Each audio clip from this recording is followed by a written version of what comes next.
लोके खराब लोक कही तड़ी देले।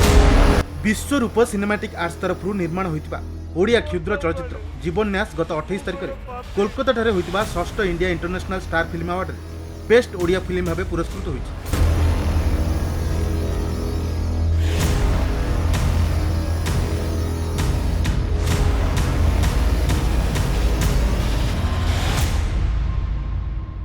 ଏହି क्षुद्र चलचित्र रे मुख्य भूमिका रे अछंती प्रभंजन मिश्र, समिता महांती, भास्वती बासु, सुशील मिश्र समेत आउर अनेक कलाकार। ଏହି क्षुद्र चलचित्र रे दर्शा जाय जे एक जड़ वस्तु पत्थर जहाँ रास्ता रे बसिथिबा एक असहाय भिखारी जीवन को प्रभावित करी तार दर्शन को बदलाई दैछि। एक जड़ भी जीवन्यास दे पारे, यह ही एहार सारमर्म। यह आउरी अनेक जातीय अंतर्जातीय चलचित्र उत्सव ITFA, SIFA, AISFF इत्यादि अनेक विभाग रे पुरस्कृत होई उच्च प्रशंसित होई सारछि। यार चित्र ग्रहण करछन्ती सुब्रत बाहिनीपति, संपादन मानस रंजन पात्र, शब्द वासुदेव सेठी, प्रयोजना कहानी चित्रनाट्य संलाप और निर्देशना देइछन्ती विश्वरूप दास।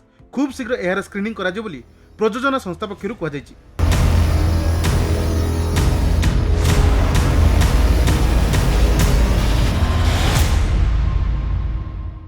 एटा तो गोटे छोट चलचित्र थिला या क्षुद्र चलचित्र बोली कहूँ जीवन्यास थिला यार ना।